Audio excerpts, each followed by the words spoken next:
Hello and welcome to another edition of Canutillo Convos, the official Canutillo ISD podcast. We are here on location. We're in a different room, Doc, because we are in the midst of our strategic planning session. And we have some special guests today to talk about strategic We planning. do have special guests, and it's 7:01 on a Thursday night. It is. We're 7:01 we're recording pretty late. We want to welcome our guests, trustees Breanne Barnes Hello. and Bobby Simental. Thank you. Last night, the board, we did strategic planning, and we talked about trust and vision. And some of the things you guys said yesterday was, I know Gus and I were talking this morning, were just really insightful and promising about why you became a board member. Why did you accept the appointment? Bobby, but Ms. Barnes, let's start with you, because again, ladies first, and so Same question. say, well, yeah, why are you here? Why did you run? Why did you? So last night we discussed some of those reasons, and what I ultimately said was I want to make sure that everybody in our community has a voice. I'm not afraid to share my voice, but I know a lot of people out there are. No. And so I know everybody is so shocked by that. But a lot of people aren't, I guess, comfortable coming forward and speaking how they feel. And so I think it's important that our parents, our community members, and most importantly, our students and our staff have a voice in our community, and so that we can make sure opportunities like the strategic planning that we're doing, we can speak for all of those different groups and make sure that everybody's being heard and that we're moving our district in the right direction for the achievement of our kids. Simental, you spoke a little bit about being appointed and having the strong roots in the community and what you want to do here. Correct. But this plan that we're putting together, just as a background so that the public understands, we're calling it Canutillo 2028, which is our 5-year plan, right? This plan is going to help us sort of set the path and our roadway for the next 5 years, and anything and everything that has to do with the school district and the education of our kids. This is where we are going to set goals and metrics, really, on how we meet those goals. Student growth, economic growth, anything that has to really do with the education of kids and the operation of the school district. Mr. Simental, talk about how important it is to make sure that we plan strategically. Why do you think that's important for us to do? Well, it's a great plan. It's a great app, or for lack of a better word, it's a great thing that we're doing in this strategic planning. It creates a lot of community, and we called it last night community engagement is what we need. And I think that is exactly what we need right now. We need to make sure that the community is involved, and so that we can move forward, so that we can succeed, and not us exactly, our students succeed and have all the opportunities to succeed out in the world, and bring more programs, whatever we need. That way the community knows what we're doing, where we're going, and they're part of that. And I think by doing this, it will be much easier to pass our bond, a new bond. I'm sure we're going to go out for a bond. We need to. And I think that this program is exactly what we need right now. Yeah, this is important. I mean, this is nothing new, right? I mean, every successful organization has a strategic plan that looks forward, and we have one too. And this is part of our updating doc. Right now, we have a group of about 40 community members helping us draft this plan. These are people, parents, students, business owners, elected officials, just community members, taxpayers that are here. They give up their evening to come and help us draft a vision for the school district. Why do this? Why go through this lengthy and complicated process? I think, and I don't know if Ms. Trustee Barnes, if you want to attack that first, or? Well, I think it kind of plays into what I said in regards to why I ran. I think it gives our community that voice that they need. They're out there having conversations about our strengths and our weaknesses, what opportunities we need, and those different conversations, because everybody's going to come from a different opinion, a different viewpoint, bringing it all together and coming up with Canutillo. You know, what are we as Canutillo, and how do we move forward with all of these different opinions and ideas. So I think that gives our community an opportunity to have that voice. And to add to both trustees is we're coming off COVID. Right. And COVID shut a lot of things down.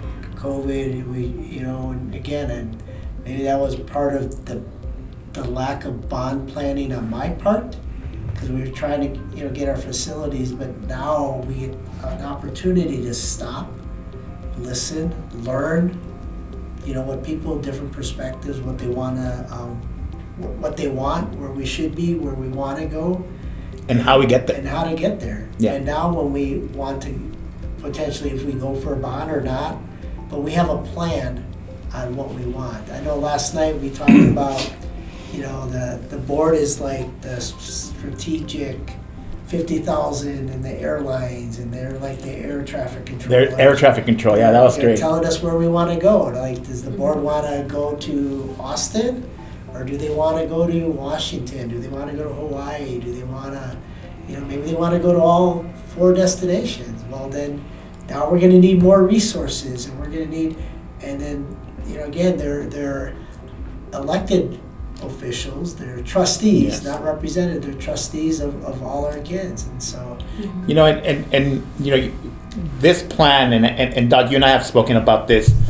We are, here in Canutillo, we're at a crossroads right now. We're at a crossroads where we are, the decisions we make right now will determine which Canutillo we become.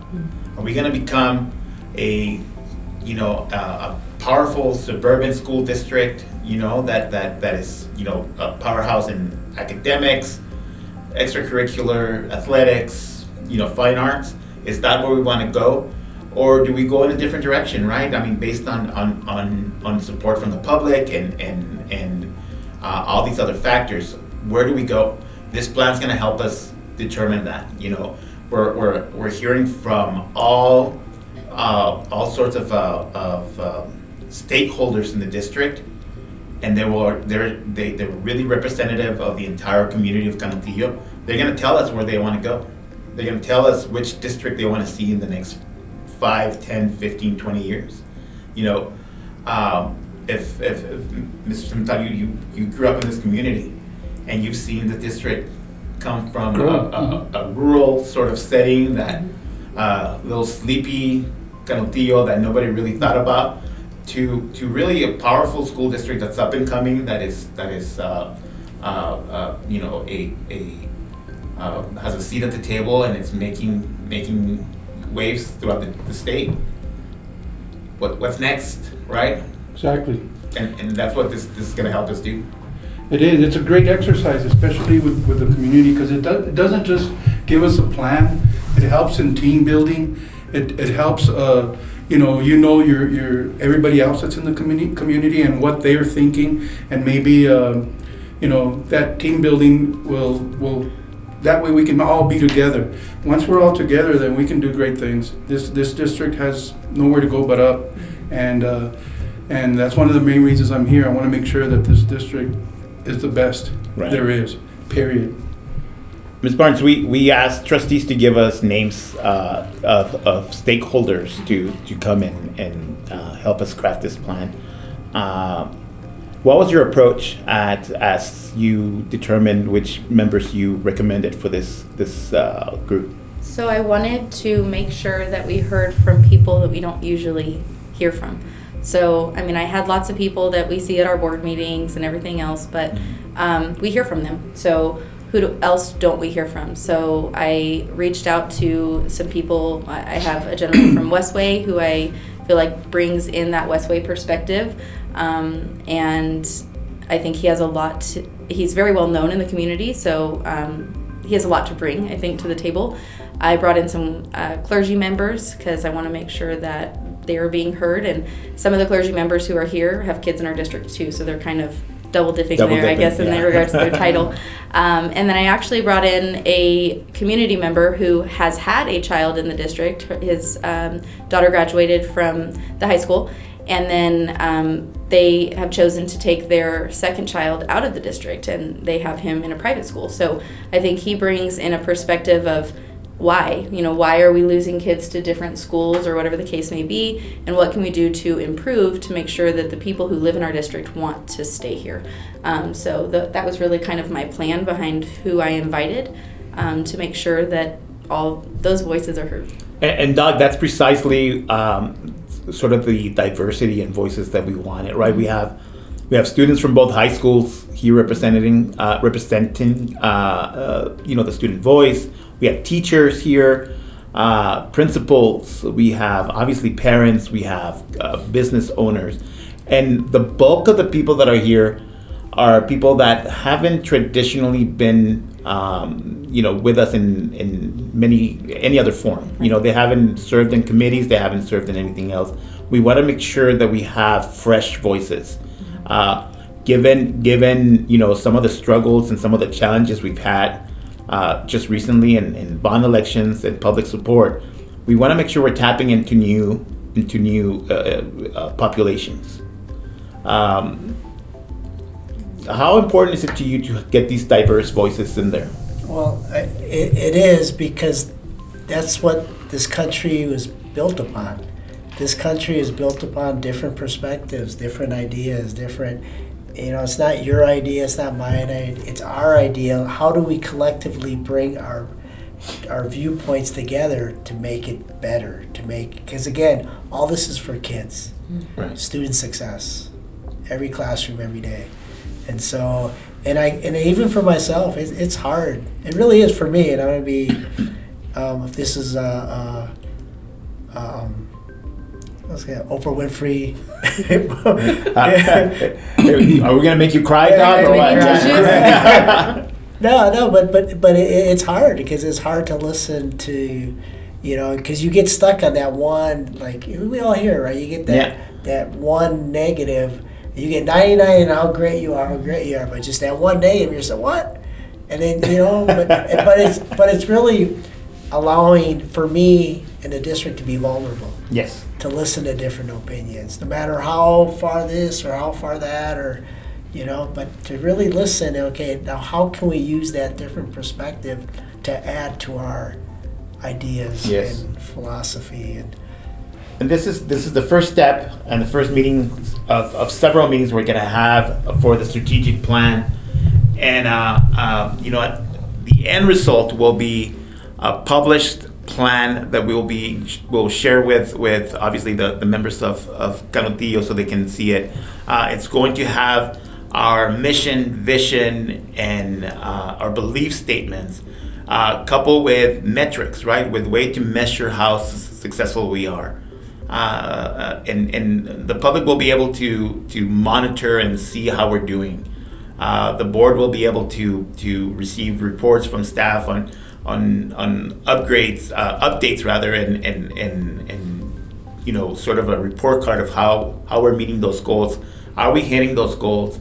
Why not? Mm-hmm. So this is a living document, obviously, but it will have set goals in it, and it's going to be important for the public to become familiar with it, to hold us accountable, to be part of this sort of process, and make sure that they understand it, and that they come along this ride with us, right? We're very thankful to those 40 members of the community that are helping us craft this. In May, we're going to meet again with them and with the board that's also doing it, and leadership, district leadership that also has a part in this. And we're gonna come up with something that we'll present. But for right now, I think, Doc, what message do you want to send out, not just to the public, but to this 40 members that are here?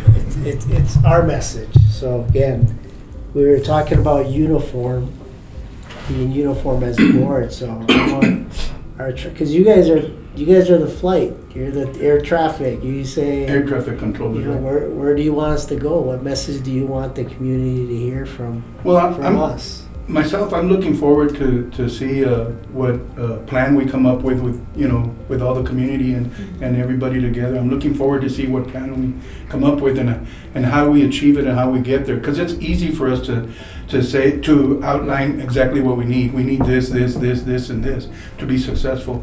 That's the easy part. The hard part is getting us all together and getting us on that track, on that strategic plan to get there. So I'm looking forward to see how this works and to be at the end, to get there. So, and I'm thankful that whoever thought of this was a great idea. I'm going to take credit for it. No, just It was your idea. No, it wasn't my idea. That community involvement is the best thing we can do. No. That way we know exactly what they want. Yeah, no, this was definitely no. This I didn't think about it. I was just joking. It was this is what school districts do. This is what effective school districts do, and we're an effective school district. So. Well, to me, I related back to when you're setting your goals in your classroom, right? You have your SLO and everything else that you're planning for things that you have to improve on. But that means nothing if you don't put a plan in place of how to get there. Yeah. And so I think that's what's going to be really important.